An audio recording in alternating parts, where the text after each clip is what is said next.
Now to our top story of the day. Illinois Governor Rod Blagojevich was arrested yesterday on staggering corruption charges, including allegations that he tried to sell the Senate seat vacated by fellow Democrat President-elect Barack Obama. In recorded conversations with his advisors, Governor Blagojevich laid bare a pay-to-play culture that, according to prosecutors, began shortly after he took office in 2002 and continued until yesterday morning, when FBI agents arrested him and his chief of staff, John Harris. Federal prosecutors revealed the charges in a 76-page complaint unsealed on Tuesday. Beyond deliberations about selling Obama's Senate seat, Blagojevich is accused of trying to extort the Chicago Tribune, one of the country's leading newspapers, into firing editorial writers who were critical of him. Blagojevich and Harris appeared in a Chicago federal courthouse yesterday afternoon to answer charges of conspiracy to commit mail and wire fraud and solicitation of bribery. The charges carry maximum combined penalties of 30 years in prison. Blagojevich was released after paying a $4,500 bond and agreeing to turn over his passport and a card entitling him to own a firearm. A hearing in federal courts will be held in January to determine whether there is probable cause to go forward with the charges. Patrick Fitzgerald, the United States Attorney for the Northern District of Illinois, detailed the charges in a startling press conference yesterday afternoon. It's a very sad day for Illinois government. Governor Blagojevich has taken us to a truly new low. Governor Blagojevich has been arrested in the middle of what we can only describe as a political corruption crime spree. We acted to stop that crime spree. The most appalling conduct Governor Blagojevich engaged in, according to the complaint filed today or unsealed today, is that he attempted to sell the Senate seat. The Senate seat he had the sole right under Illinois to appoint to replace President-elect Obama. Let me take you back 8 weeks ago to set the allegations in context. Back 8 weeks ago, we had the following environment. There was a known investigation of the Blagojevich administration that had been going on for years involving allegations of pay-to-play conduct and corruption. There had been a recent trial of an associate of Governor Blagojevich in which allegations were aired where people testified that Governor Blagojevich was involved in corrupt conduct.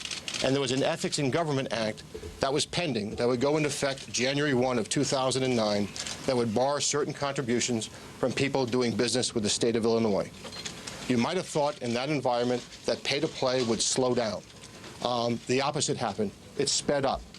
Governor Blagojevich and others were working feverishly to get as much money from contractors, shaking them down pay-to-play before the end of the year. A bug was placed in the campaign offices of Governor Blagojevich, and a tap was placed on his home telephone. And that tap and that bug bore out what those allegations were. I'll give you two examples set forth in the 76-page complaint. One involves Children's Memorial Hospital, a hospital that obviously takes care of children. At one point, the governor awarded funding, reimbursement funding to that hospital to the tune of $8 million. But he also indicated privately that what he wanted to get was a $50,000 personal contribution from the chief executive officer of that hospital. In the ensuing weeks, that contribution never came. And Governor Blagojevich was intercepted on the telephone checking to see whether or not he could pull back the funding for Children's Memorial Hospital. In addition to the pay-to-play allegations, which are described in greater detail in the complaint, we also were surprised to learn of an extortionate attempt against the Chicago Tribune newspaper.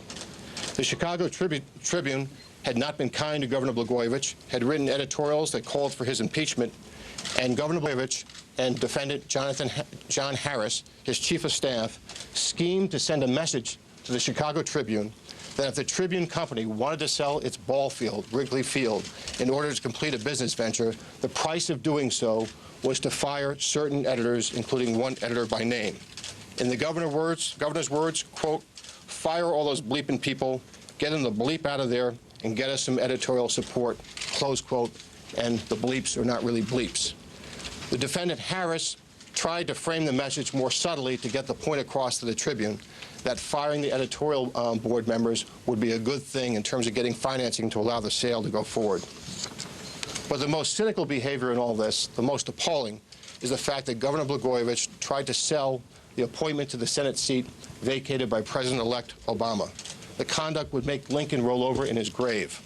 The governor's own words describing the Senate seat, quote, "It's a bleeping valuable thing. thing, you just don't give it away for nothing, close quote. Another quote, I've got this thing, and it's bleeping golden, and I'm just not giving it up for bleeping nothing. I'm not going to do it, and I can always use it. I can parachute me there, quote. Those are his words, not our characterization, other than with regard to the bleep. The tapes reveal that the Governor Blagojevich wanted a number of things in exchange for making the appointment to the Senate seat. An appointment as Secretary of Health and Human Services, or an ambassadorship, an appointment to a private foundation, a higher-paying job for his wife, or campaign contributions. At one point, he proposed a three-way deal, that a cushy union job would be given to him at a higher rate of pay where he could make money. In exchange, he thought that the union might get benefits from the president-elect, and therefore the president-elect might get the candidate of his choice. I should make clear the complaint makes no allegations about the president-elect whatsoever, his conduct. And finally, we should also note that the government talked about appointing himself to the Senate seat for reasons not having to do with the better welfare of the citizens of Illinois. He wanted to do it to avoid impeachment in the Illinois legislature for his conduct. He wanted to do it to have access to greater financial resources if he were indicted. He wanted to do it to see if he could help his wife work as a lobbyist. He wanted to do it to remake his image, to run for office in 2016. And he wanted to do it to see if he could generate speaking fees. At the end of the day, the conduct we have before us is appalling. That was U.S. Attorney Patrick Fitzgerald speaking yesterday afternoon. Democracy Now! Co-host Juan Gonzalez was in Chicago on assignment for the New York Daily News when this story broke yesterday morning. He joins us from a studio there. Also with him is David Moberg, senior editor of In These Times magazine. Good morning, Juan. Good morning, Sharif and Anjali. Yes, stunning events here in Chicago the past few days with the governor arrested, handcuffed, taken from his house at 6 o'clock in the morning by FBI agents. And this stunning criminal complaint by Patrick Fitzgerald. And David Moberg, the senior editor for In These Times, joins us. And David, your reaction when you heard about this yesterday morning? Well, I'm accustomed to politicians in Illinois being charged with all kinds of corruption, but this was quite astounding. It really was particularly blatant and audacious. And especially since Blagojevich had very clear understanding that he was being pursued by federal agents and had been almost since the start of his term, for him to continue, as the complaint alleges, to carry on this kind of activity is just really mind-boggling. Well, not only to continue, but apparently to escalate his activities, according to Patrick Fitzgerald, and because they began actually a few weeks ago, began taping his conversations and actually had someone close to him wired, and the allegations, especially in terms of the sale of the Senate seat, with all different kinds of schemes as to how he could benefit from having to appoint someone to replace Barack Obama. Right.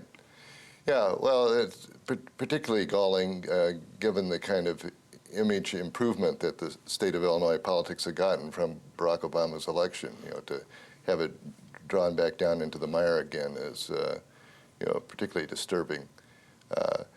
I think it was also escalated by the passage of this ethics reform law that would have restricted the contributions from contractors with contracts over $50,000. Illinois has never had particularly tough campaign finance laws, which is one of the reasons why this kind of corruption has been allowed to develop as much as it has.